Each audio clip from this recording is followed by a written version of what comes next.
Hello everyone, I'm Ken and welcome to my channel where I talk about property and other random life topics. Today I'll be sharing my thoughts on the upcoming new launch Clavon at Clementi Avenue 1. Before I start, we have crossed 300 subs. I know it's not a lot, but I'm very happy about it and I would like to thank everyone who have subscribed and supported the channel so far.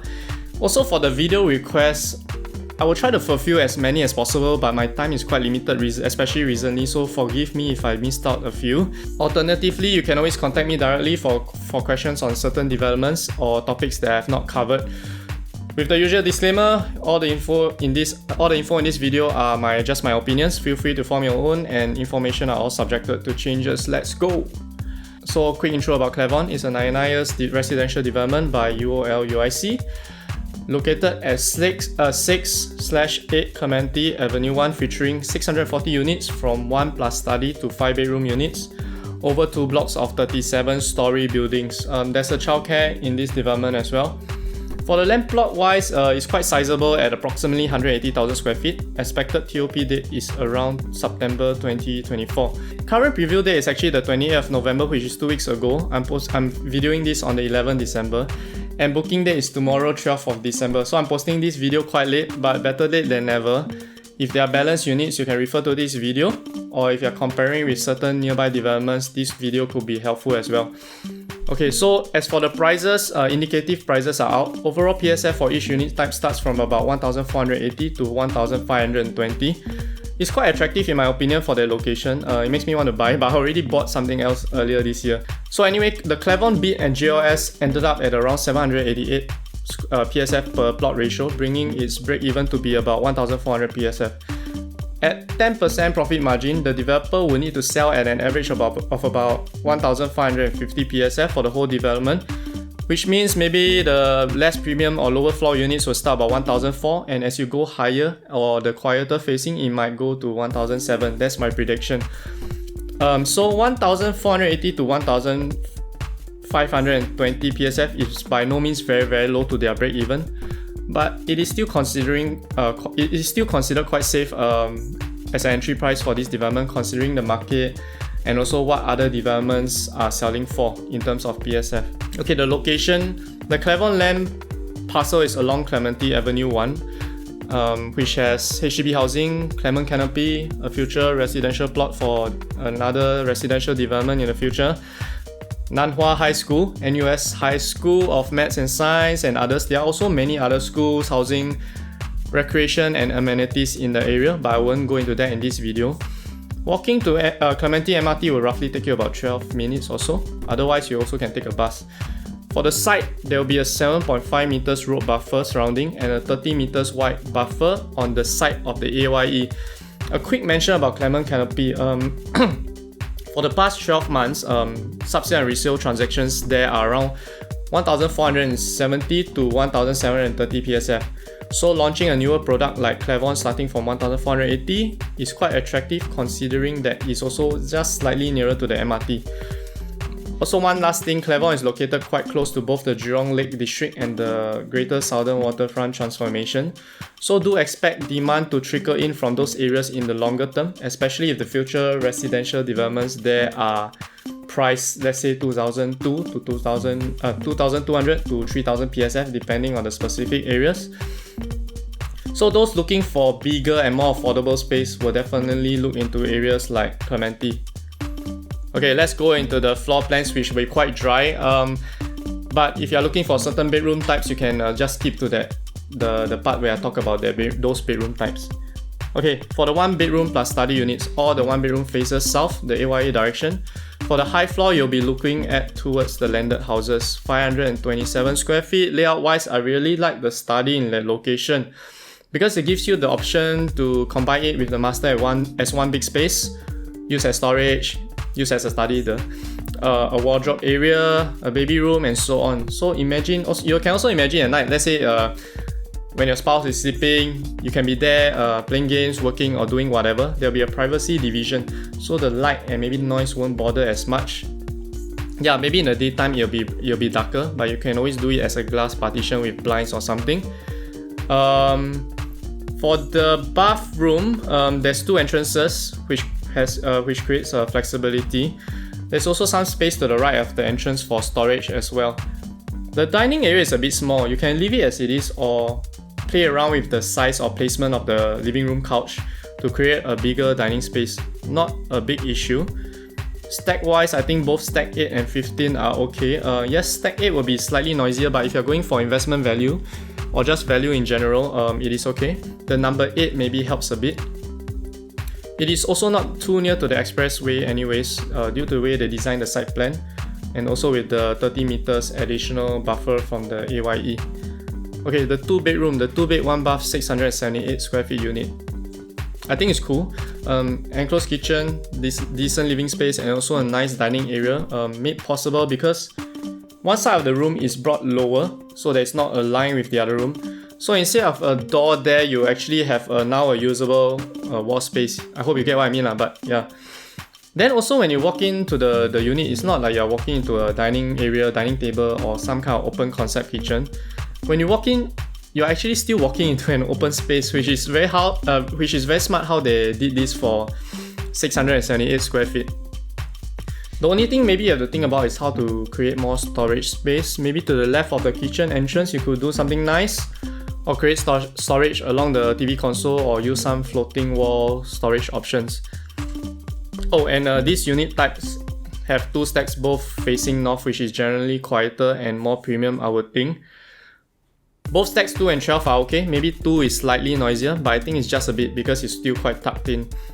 For the 2-bedroom premium layout, 764 square feet units, there are 3 layouts. First one faces both south AYE side. Everything is standard. Cozy enclosed kitchen, a little small, but still okay.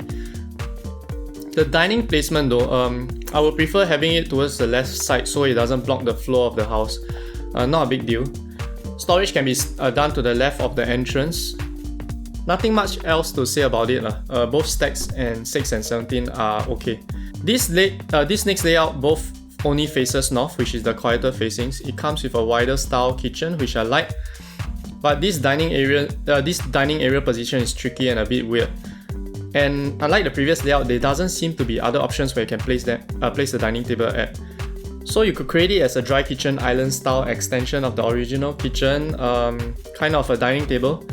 But then even having the chairs there also blocks like 1/3 of the entrance, which sucks. I just see it as a bit of a problem when selling in the future. It narrows the passageway and the floor of the house too much. Unless you or your ID can think of a creative solution, I would stay away. Actually, I would just stay away from this layout. Stack-wise, both 3 and 11 are okay, so it's more of the layout problem. Okay, this last 2-bedroom premium layout, I actually had to double check that this was the same size due to that big empty space you can play with compared to the previous 2. This is possible because it is a dumbbell layout, so you save on those wasted walkway space to the bedrooms and it now becomes a usable living space. It looks good on paper, right? There's so much space to play with, but it's very dangerous. It's quite dangerous because having such a long white space, you have to use it smartly and well. If not, the whole house will look a bit weird. If you are going rental, this might be a better option to rent out to 2 different tenants with the living and dining as a common area. If you think about it, there's even space to partition a small room which can fit maybe a single bed, bedside table, and even some cabinet or something like that. Just something to think about. Stack wise, both 7 and 16, no big issues. Okay, let's start with the 3 bedrooms. The smaller one, 958 square feet, 3-bed, 2-bath layout. Both north quiet facing, but stack 1 maybe slightly noisier being beside Clementi Avenue 2. You get windows in the kitchen, which with the fridge outside, which I don't really like, especially if you have to carry wet stuff to and fro.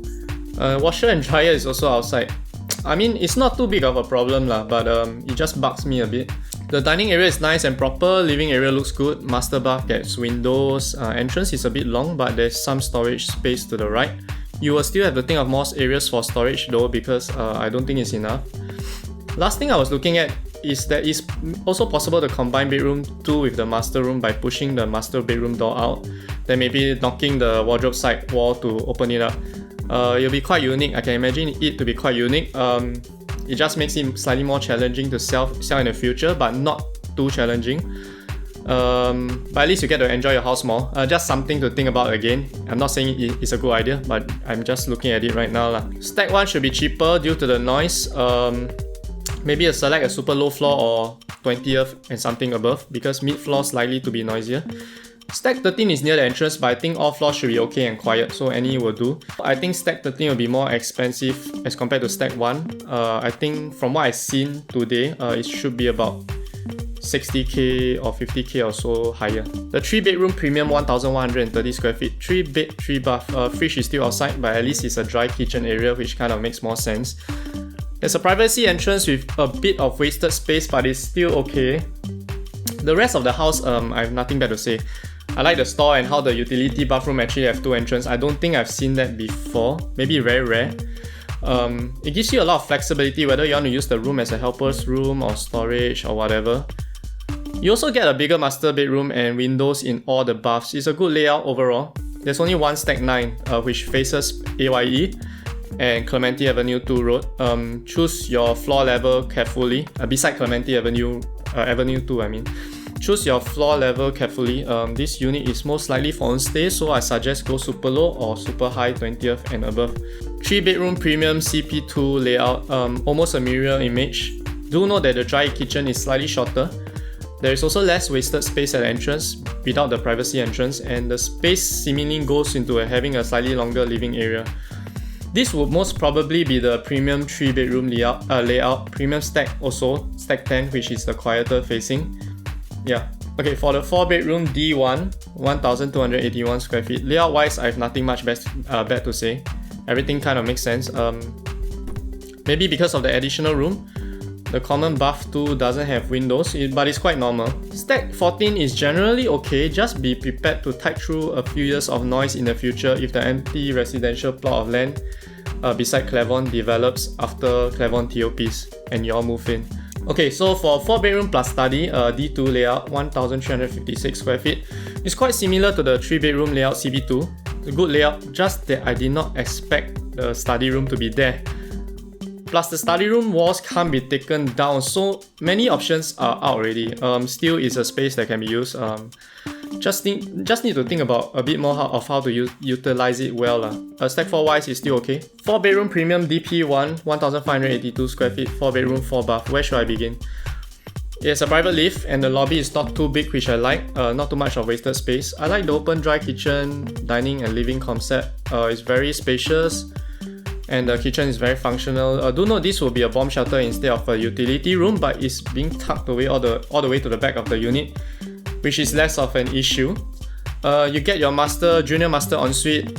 It's a bit small for junior master, but I feel it could be a nice, let's say, granny's room or something. The other 2 bedrooms are standard sizes, and then you get a very, very huge master bedroom with a walk-in wardrobe and a study area as well. It's a bit not too fair to the other. Can give me like 5 minutes? I'm recording something. Yeah. It's a bit not fair to the other bedrooms, right? I think they could have sacrificed a bit of space there in the master bedroom and put into the other bedrooms or the junior master. I feel the master bath also does not complement the size of the master bedroom. Like the room is very big compared to the bath. Stack wise, Stack 5 is okay, and overall it's still a very nice layout and unit, just that I think some proportions do not really make sense. Okay, finally the 5-bedroom premium 1690 square feet unit, 5-bed, 4-bath grand unit. At least this one, the master bath matches the size of the master bedroom and they managed to place a bathtub there. The rest is roughly similar to the previous big 4-bedroom layout, just that the living area is slightly bigger and other certain areas are slightly bigger. But bath 3 hurts my brain. I think it's the 2 basins lah. I understand they don't want to create like a flexibility of having a powder room and bedroom 5 having an ensuite bathroom, but it just looked like they were caught in 2 minds and I rather they just committed to one of the ideas. But if you can accept that, then overall the layout is good, and Stack 18 is a good stack. Lower floors will be pool facing. As you go higher, you get landed and unblocked views. Okay, design concept wise, Clavon is your safe bet.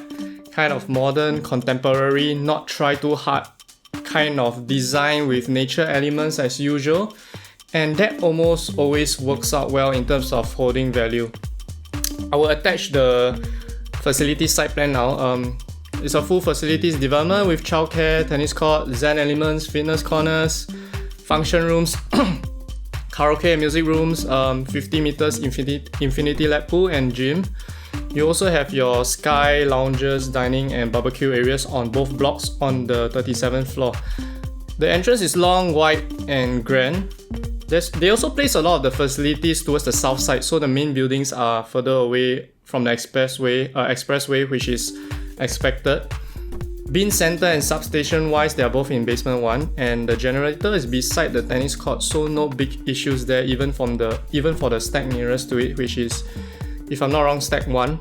Okay, so let's summarize. By the way, I've also visited the show flat, and the finishes are generally tiles in the living areas and high quality vinyl flooring in the bedrooms for the smaller units, and marble plus timber in the bigger units like the 3-bedroom premium onwards.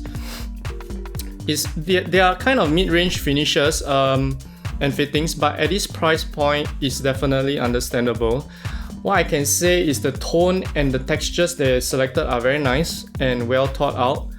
It's warm, comfortable yet modern. My prediction for this development, from what I've seen on the ground so far, the indicative prices, is about 40% sold during launch. So let's see if I'm right tomorrow or the day after. Yeah, so that's it. Do like this video if you found it helpful and subscribe to my channel for future content. I'll be uploading my review and thoughts for the Reef at King's Dock in a few days time, or maybe a week or so later. That's definitely one project to look out for. For any further questions, I'll leave my contact in the description down below as usual. Feel free to contact me regarding anything. Thanks for watching, and once again, thanks to all my subscribers for supporting the channel. I will continue to put out more video content for y'all, and I shall see you in the next video. Bye!